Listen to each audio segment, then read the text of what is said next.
Coucou à tous, j'espère que vous allez bien. Ici, écoutez, ça va bien. Nous sommes toujours en vacances scolaires, donc je vous retrouve aujourd'hui pour une vidéo cuisine.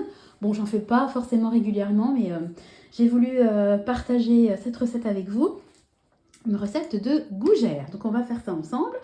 Là, je suis toute seule, mais après, je vais faire la cuisine avec Nathan. Bon, je vais essayer de tourner une vidéo à peu près correcte, mais cuisiner avec un enfant, ce n'est jamais facile, hein, donc je vous préviens. Donc, pour faire des gougères, il vous faut, enfin, selon la recette que j'ai trouvée, moi, il va vous falloir 300 grammes... Ah, tu viens, Nathan? Oui. Oui, je dis Clément, c'est Nathan qui cuisinera avec moi. Clément est au centre et Tristan est chez sa mamie aujourd'hui. On va faire des gougères ensemble? Oui. Donc là, j'explique les ingrédients et après, on va se mettre de l'autre côté, d'accord? Oui. Donc, il va vous falloir... Moi, j'ai doublé les quantités parce que on va s'en servir pour ce soir et demain. Oui, je vais montrer après. Il va falloir 300 g de farine, 300 g de fromage râpé, donc emmental, comté, enfin vous prenez les fromages que vous avez, 160 g de beurre, du sel, ça sent pas bon le comté, du sel, du poivre, de la muscade, 50 centilitres d'eau, 8 œufs. Et c'est facultatif, 2 jaunes. Moi, j'en ai pris qu'un pour la dorure. Voilà. Donc, on va faire ça ensemble. Alors, pour pouvoir faire la cuisine avec Nathan, attendez, hop là, je me décale. J'ai sorti cette chaise-là.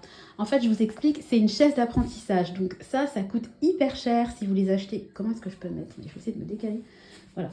Ça coûte hyper cher si vous achetez ça dans le commerce, hein. Vous en avez facile pour 100-130 €. Et en fait, moi, c'est mon mari qui me l'a construit. Il m'a tout simplement... Alors, attendez, vous allez voir mon pied, parce que là, j'ai le téléphone dans les mains. Là, en bas, c'est un tabouret. Voilà, enfin, un marchepied, pardon. Et au-dessus, c'est un tabouret. Donc, en fait, il a vissé le tabouret sur le marchepied. Il a juste retourné le tabouret, il l'a vissé. Et comme ça, l'enfant, il monte sur la petite marche, il se glisse... pour se tenir debout dans le tabouret et comme ça il peut cuisiner avec vous. Ça m'a coûté même pas 25 € pour faire ça. Ça prend 5 minutes, hein, juste une perceuse, quelques vis et franchement c'est super parce que les enfants ils adorent faire la cuisine, mais forcément Nathan quand il est avec moi il arrive même pas à hauteur, il est encore en dessous du plan de travail, donc c'est super parce qu'il peut participer et puis même sans participer, il peut voir et les enfants, ils aiment bien participer aux recettes et voir ce qu'on fait. Donc je trouve ça top. Donc j'installe Nathan et je vous retrouve tout de suite au-dessus de la plaque. Allez, à tout de suite. Voilà, donc ça y est, Nathan est installé à côté. Donc c'est parti. Donc on va faire bouillir l'eau avec le beurre. Bon, le but étant que le beurre fonde, hein, bien sûr.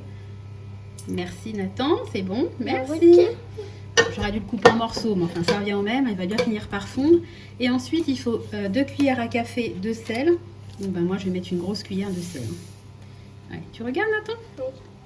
Bon, ça coule pas vite. On dirait un bonhomme de neige. On dirait un bonhomme de neige, ouais ça ressemble à la neige le sel, t'as raison. Donc, et après avec une bouche, et après un bonhomme de neige avec une casserole qui a... Voilà, donc une bonne cuillère quand même, hein. Voilà, hop, on y va. Voilà, et tu vois, le beurre va fondre. Donc, on attend que le beurre fonde. Et après, hors du feu, il va falloir jeter en une seule fois les 300 g de farine dans le beurre qui aura fondu avec l'eau. Tu vois, ça va fondre assez vite. Voilà. Tu regardes? Oui. Il faut faire attention. Tu restes à côté, tu touches à rien, d'accord? Parce que c'est brûlant. Voilà. Ah, ça fait de la fumée, oui. Voilà, donc je passerai peut-être en accéléré hein, pour vous. Voilà, bon, ça va fondre assez vite. Tu vois, tu regardes? On Bon, dirait c'est vraiment que une un recette. robot. Ouais, c'est vraiment une recette. Nous on est de Bourgogne-Franche-Comté, hein, je pense que vous le savez. Oui, ouais, c'est la vapeur. Donc c'est une recette qui est vraiment typique du coin, comme le jambon persillé, le bœuf bourguignon, enfin bon, toutes les bonnes choses du coin. Les escargots. Qu'est-ce qu'il y a comme spécialité chez nous? Tu sais, toi? Escargot. Non, attention. Voilà, tu laisses ta main là où elle est. Voilà. T'entends? Je vais vous passer en accéléré, puis je vais vous retrouver après pour le fait de verser la farine d'un coup.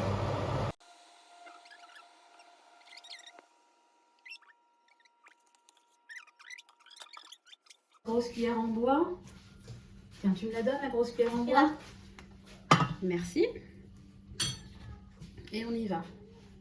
Regarde. Voilà.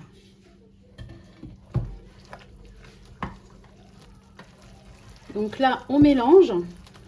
Et ensuite, à feu doux, je vais faire dessécher la pâte. Voilà, parce que là, j'espère que vous voyez bien. Voilà, je vais me mettre un petit peu mieux. Attention mon cœur, voilà. Hop. Et c'est là que les bras se mettent en action. Parce que faut du muscle. Et moi, j'ai aucune force dans les bras. Mais bon. Bah, c'est le principe de la pâte à choux, hein, tout simplement. Hein. Tu vois, Nathan? C'est comme ça. Ça met mains sales. Ah, tu remontes tes manches, t'as raison. Oui. C'est maman qui remue. Hein. Toi, tu mettras la muscade. Oui. Tu vas faire le poivre aussi. Tu vois, regarde.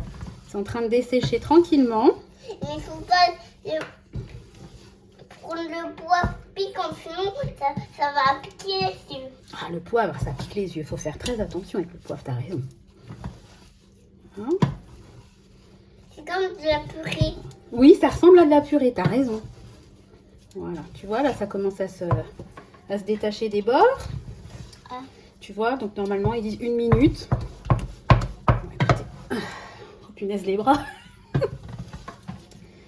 Regardez, c'est les bras en haut parce que ça arrive à ses mains sales. Oui, t'as les bras en haut. Oui, oh, t'as les mains propres, mon cœur. Voilà. Ouf. Je pense que là, on est pas mal.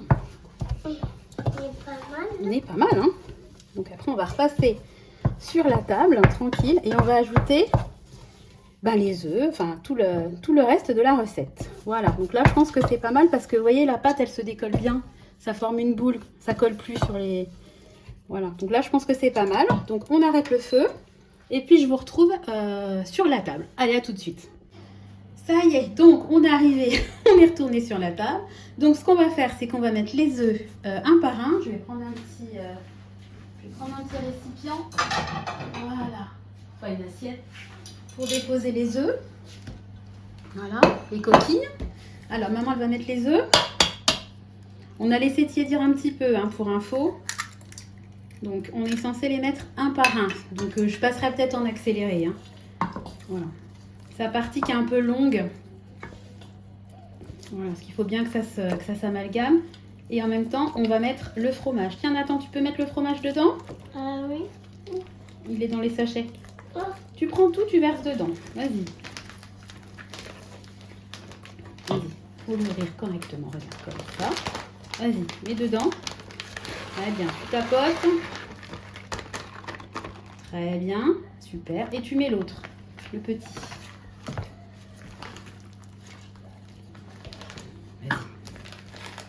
Bien. Vas-y. Super. Voilà. Bon, je vous passe en accéléré à partir de maintenant. Hein.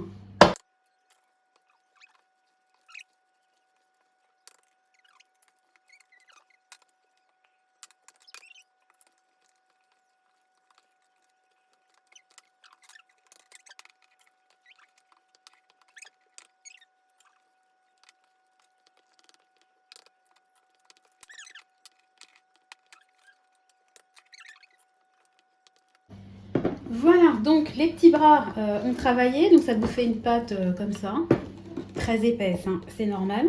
Voilà, alors Nathan, toi tu vas mettre le poivre et moi je vais mettre la muscade, vas-y. Vas-y. Très bien. C'est très piquant. C'est très piquant? Oh, ça va, vas-y, tu continues. Parce que la pâte, il y en a vraiment beaucoup, donc il faut quand même que ça soit assaisonné. Hein. Vas-y. C'est bon? Moi je pense qu'il en faut encore un peu, mon cœur. Tu donnes?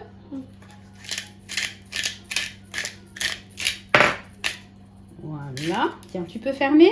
Voilà, je vais doser la muscade parce que sinon, hein, voilà. Bah, c'est vraiment ça qui fait le goût de la gougère. Hein. C'est un peu comme le gratin dauphinois sans muscade. Pour moi, ça n'a pas le goût du... Oups là, ça n'a pas le goût du gratin dauphinois. Oh, ça sent bon la muscade. Tu sens la bonne odeur? Ah ouais. Ah ouais. Voilà. Et donc ensuite, une fois que c'est bien mélangé, et ben vous prenez. Déjà j'ai pris un plateau avec du papier sulfurisé. Je vais en faire une. Et puis après, ben, je vous retrouverai une fois que tout sera fait. Et avec 2 cuillères, ben, ce que vous faites, c'est que vous faites des gougères. Alors, à savoir que les gougères, vous pouvez en faire des grosses. Alors, ça va gonfler hein, la cuisson. Vous pouvez en faire des grosses. Hein. Ici, on en achète en boulangerie. Voilà, vous faites un petit tas. Oula, attention. Donc, un petit tas comme ça. Voilà. Alors, je ne vous ai pas dit, j'ai fait préchauffer le four au fait à 200 degrés. Voilà. Donc là, on va en faire beaucoup de fournées. Hein. Voilà. Donc, je vais remplir ma petite plaque et puis je vous retrouve après pour le temps de cuisson. À tout de suite. Voilà, donc j'ai fait plein de petites boules. Donc comme je ne sais pas comment ça va réagir et comment ça va grossir, je ne les ai pas trop serrées. Donc il me reste énormément de pâtes. Hein, donc je vais faire beaucoup de fournées, mais ça se congèle sans problème. Donc là, Nathan, tu vas mettre un petit peu avec ton pinceau de jaune d'œuf sur chaque gougère. Vas-y. Voilà, tu étales. Très bien. Et après, on va mettre au four. Alors, pour combien de temps? Je vais vous dire. Voilà. Il faut enfourner pendant 25 minutes en surveillant. Voilà, tu continues, tu en mets un petit peu sur chaque. Voilà, donc il va faire son petit truc. Et puis moi, je vais vous retrouver une fois... voilà, t'appuies pas trop. Et puis je vous retrouverai au bout des 25 minutes pour vous montrer ce que ça donne. Et puis après, j'en ai pour un sacré bout de temps pour faire cuire tout ça. Allez, à tout à l'heure. Et voilà, donc ça y est, la première fournée est sortie du four. Donc là, je vais en faire 3 hein, au total, donc je suis super contente. Donc petit Nathan en a piqué déjà 2, hein, vous vous doutez bien. Je suis extrêmement contente du résultat. Je pense vraiment qu'on va se régaler. Voilà, si vous ne connaissez pas les gougères, je vous encourage à découvrir cette spécialité. C'est vraiment super bon. Bon, c'est facile à faire, c'est une pâte à choux. Il faut juste s'armer de patience quant au mélange avec les œufs parce que c'est assez long. Mais le jeu en vaut la chandelle. Voilà, bon écoutez, je vais vous laisser. Je vais laisser mes petites gougères refroidir, attendre que la dernière fournée soit terminée et me prendre un petit café. Voilà, je vous souhaite à tous, j'espère que la vidéo vous aura plu et que ça vous aura donné envie d'essayer cette recette. Je vous fais de gros bisous et je vous donne rendez-vous dès demain dans une nouvelle vidéo. Bye bye!